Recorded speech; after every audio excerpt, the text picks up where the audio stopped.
Hello everybody and welcome back to the Fortress of Solitude. Today we're going to be talking about Absolute Superman issue 2 by Jason Aaron, Rafa Sandoval and Ulysses Arreola. Aaron takes us back to the past, 6 years to be exact, where a very bored Kal-El is questioned by his teacher about his school report, chastised for both not just regurgitating what others have already said, but also seemingly not using generative AI to fill in details, which is quite a topical thing to be talking about in a Superman comic, especially with the use of generative AI, things like ChatGPT and that sort of stuff being used by students for essays, and it being a pretty big problem in the education system right now. Aaron doing the opposite here, and the idea that it is a tool to show how backwards Krypton is and how everyone has to conform by using this. There's no new ideas being formed or anything like that, and I think that's really quite an interesting idea, and I hope we actually get to see more of it, because I have enjoyed seeing this sort of caste system that Krypton has, where there's the elites and then there's the workers and the people of steel, as the House of El is called, and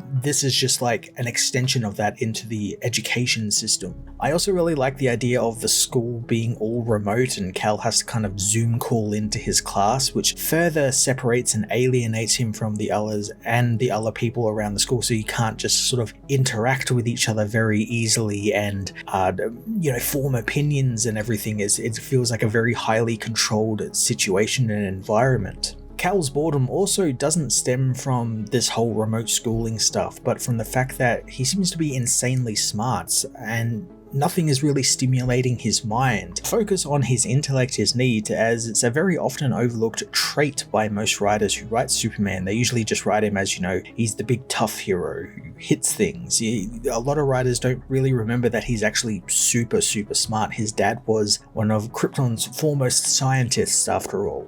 Aaron even contrasts it really nicely with how Kal is in the present and how he's more of a man of action thanks to what Earth has shown him and what he has gone through in 6 years before he landed on Earth. Superman's rescue of the small mining town from the first issue is put on hold thanks to the Peacemakers and Lazarus Corps attacking him, leading to Lois Lane, an agent of the Lazarus Corps, slapping cuffs on herself and the Man of Steel, tying them both together. Kal is implored to escape by Sol, but learns the cuffs Lois put on him seemingly weaken him or at least dampen his powers. Despite the seriousness of the situation, Jason Aaron does inject a little bit of humor here into the situation thanks to Kal not really understanding what a handcuff or a cuff is, mistaking it with the word chuffed. And I don't know if Americans are familiar with that word, but it's a word that basically means being happy or being pleased about something, and it's very funny he keeps saying that he's chuffed as he tries to get out of these handcuffs, and there's explosions going on around him. It's kind of a funny visual and auditory gag. Realizing that he won't cooperate, Lois blasts Kal with her taser, but all that does is activate Sol, who, very much like a symbiote, leaps off of Kal and onto the cuff, covering both his and Lois's arms and further tying them together as he tries to melt away the cuff for Kal. The suit doing this stuff is really interesting since, like I just said, it's like a symbiote. It's something that we've never seen Superman have before, but it's a really interesting change, and one I'm looking forward to seeing Aaron come up with more uses for, and not just have it be something that can kind of be like a Deus Ex Machina, last nick of time sort of save thing. And I trust Aaron completely to come up with some really cool ideas for it. The suit doing all this though makes the arriving soldiers even more jumpy, and they think that he is attacking Lois, causing them to open fire on Superman and Lois. Like a true hero though, Superman puts himself between the bullets and Lois, and again his suit reacts and grows a cape from some sunstone dust. Superman using his cape to protect himself and Lois or someone else he's trying to save never really happens, but I adore when it does, since it's really fun. The cape is often in most canons is indestructible, or because it's surrounded by his protective aura, it won't be destroyed as easily, so he can use it as like a shield or something. And it also reminds me a lot of the Fleischer cartoons, where he did that a couple of times in that show, which is really neat. And believe is where it originated from, since that's like 1930s. So I really like that Aaron is bringing it back down to Superman's roots and using sort of every part of the buffalo to have like an interesting new concept for Superman, or in this case like a returning concept. The cape is a protection device.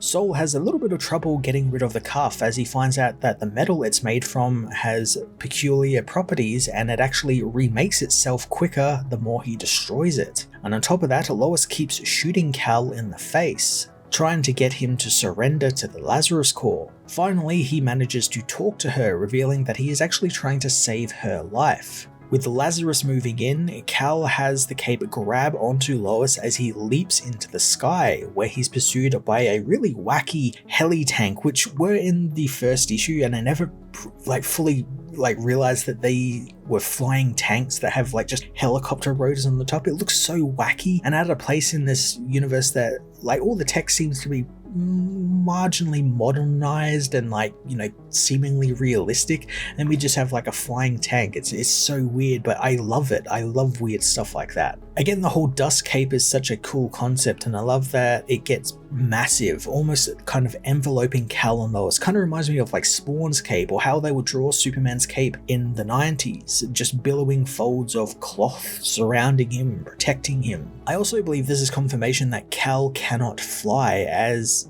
he leaps into the sky and it looks like he just kind of does a really far jump. And again, I like this whole idea of setting boundaries with the character and his powers, kind of going back to the Golden Age material where he didn't know how to fly until some very early comics and the Fleischer era cartoons actually brought that into the fold of things. Superman and Lois are fired on by Peacemakers, who deploy chem rounds at the request of Brainiac, but these actually don't really do much in the way of just annoy Superman, and thanks to the cape, he and Lois are both protected. Lois, never one to give up, tries to knock out Superman again, not wanting to let him go. Kal and Lois really get into it with a battle of ideologies here, as Lois is staunch in her belief that she and Lazarus, by an extent, are in the right, and that Superman is causing so much destruction, and they only want to take him in, they don't want to kill him. It's also interesting that while she isn't a reporter, she's asking all the questions a reporter would. She wants to know who this strange visitor is, where he comes from, what's his suit's deal, and just everything in between. Just classic Lois Lane stuff. He just wants to know everything so the story will make sense to her. Superman wants to know what she thinks about how Lazarus treats people like the villagers, citing Lois thinks that she is smarter than everyone else around her, which makes her kind of the poster girl for everything wrong with Earth in the eyes of Kal. And I really like that it wasn't just sort of this love at first sight that you usually get with these two when they meet in canon. It's always Superman saves her and they kind of start sort of falling for each other and there's a bit of romantic tension, but I like here that straight off the bat they both hate each other. During Kal's little tirade against Lois, he actually slips up and mentions that he's not actually from Earth, and that puts Lois on his trail, and she begins asking him, what planet is he from? Where does he come from? All this sort of stuff. But their talk is interrupted by one of the heli tanks, and Superman protects what he calls the people of steel, the villagers, kind of echoing what his father and the elves were called on Krypton. This Superman is a champion of the oppressed. He's helping people who are, being stepped on by the Lazarus Corporation and the Peacemakers, and I like that that's still continuing to be this massive through line for his character going forward. He's just going to be the champion of the oppressed like he was when he debuted. Kal throws a car at the heli tank and it crashes into the village nearby, so he jumps into action, using the Sunstone cape to protect the villagers from the explosions and the fire of the tank. Lois, having a front row seat, begins to see Superman in action, and it also gives her a neat little insight into how his powers work. And I like this is like Lois Lane the reporter. She's deducing all of these things by watching what is happening in front of her. She's doing the investigative journalism stuff, and she figures out that while the suit does actually do a lot of the heavy lifting, Kal most definitely has superpowers of his own, and the more people he saves, the suit begins to kind of peel off of them to create more of the protective cape, but he is still able to lift buildings and rescue people without the suit, no problem. Lois also figures out that this Superman is kind of new to all of this, and he's even trying to still figure out his powers, and I like she's always constantly comparing him to like a child and how he feels very childlike but also very mature for someone who looks so young, and she can tell because of that he has gone through some sort of great tragedy, and it begins to make her question like, well, what was that tragedy? Why is he doing all of this? And she just wants to know more about why he is saving these people. Even the cape gets more sort of applications, and it turns out it can even actually heal wounds, which Superman makes it do for the villagers who were injured in the blast radius, while he uses his freeze breath to quell the fires around the village. Lois echoes what we saw in the opening page, where she sees Kal is very obviously a very unmoored child,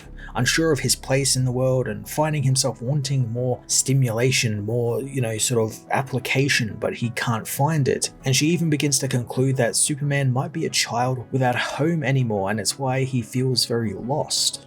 She eventually decides to let Superman go, but her report dictates that she wants to conduct more studies of Superman, some intense studies, and we get little bits of dialogue that kind of hint that she might be attracted to Superman. There's this great panel where she explains what he smells like, despite all of the death and destruction around them. He smells like a cask of burgundy, and she thinks that's amazing. So there are hints at an attraction there, and I like that we're not just going straight to that. We're building up something here very interesting with what Aaron is doing with setting them out as almost enemies of each other, really. Kal does try to explain where he's from and what he is, telling Lois that people don't have any idea how precious life and even a planet like Earth is, and they take it all for granted. Before Lois can actually learn where he's from though, Sol undoes the handcuffs and Superman takes off before Lazarus moves in. Lois is left to report to Brainiac, and I really like how the villain is portrayed here, as we still don't actually get to see Brainiac all that much. We just see, shadowy figure at the computer, and he's talking to Lois through this sort of kind of like a Microsoft Clippy sort of application that he has made that really misconstrues a lot of the points in her report to basically say that Lois is reporting that they should kill Superman. Lois begins to see through what Lazarus is because of this and actually wants to write a proper report with the truth in it. As Lois Lane slowly becomes a searcher for truth, back in the past on Krypton, we get to see Jor-El and Lara create Sol, a design Lara actually made when she was 12, and it was meant to be a spacesuit and rocket ship all in one, and her prototype was actually only made for a child. You can kind of see where this is going, where they're not going to have enough time to make a bigger ship and they're just going to give this one to Kal and send him off on his way. I really do like the idea of it being a suit and a rocket ship all in one. It's big 80s birthing Matrix John Byrne stuff with the rocket where it serves more than one purpose and is ingrained in Superman's origins and actually has a place in his history, not just at the start of his life. Jor wants to get more sunstone from the council so they can build a bigger version of Sol, but Lara is a bit more of a realist, knowing that they won't ever listen to just a miner and a mechanic from the Redlands. So Jor settles on maybe he'll just steal the sunstone to build a bigger ship, enough for all of them and all of those who they love to escape into the stars.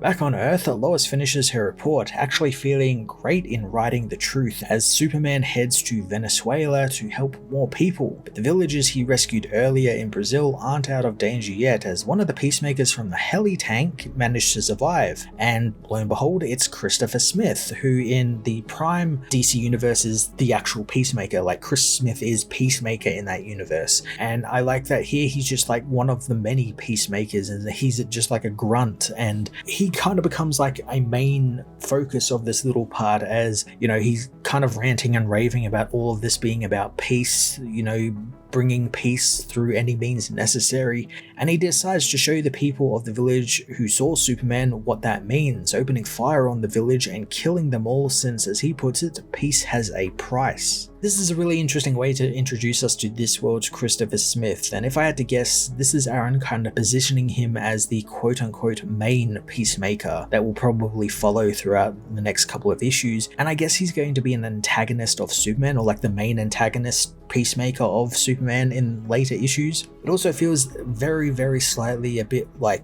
movie, universe synergy, because obviously we got the new Superman movie right around the corner, and then of course there's the Peacemaker series that's coming after it, and they're kind of tangentially tied together thanks to characters appearing in both and whatnot, and I'm okay with it being a little bit of a synergy sort of thing, and I kind of like the idea of Superman having to fight this guy who views what he does as kind of like what Superman does, like bringing peace to people, bringing love and hope and peace and all that sort of stuff to people, where it's completely not that at all. He's just a stone cold murderer who's using what Superman usually uses as, you know, his motto, you know, the truth, justice, and a better tomorrow, as like an excuse to just kill people. So I'm very interested to see what Aaron does with these two and how he pits them against each other. Absolute Superman issue 2 was another just pitch perfect issue. Aaron unleashed so much lore across this entire issue, mainly focusing on Superman's powers and his awesome new cape.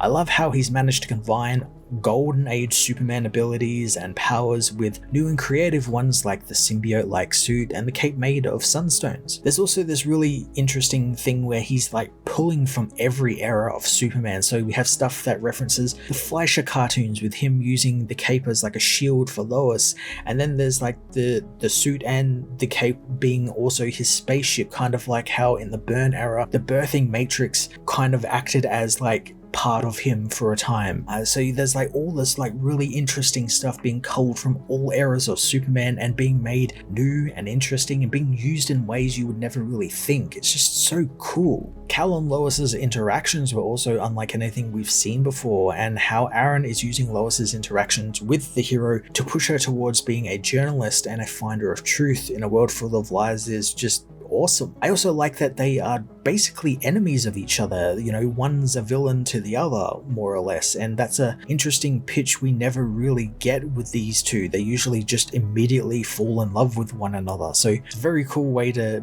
take these characters and not just do the usual thing you expect. I can't wait to see what Aaron has in store for us in the next issue and what he does now that like basically all of like the basics of this new Superman are covered across these first 2 issues, so really the sky's the limit now. I'm going to give this issue a 10 out of 10.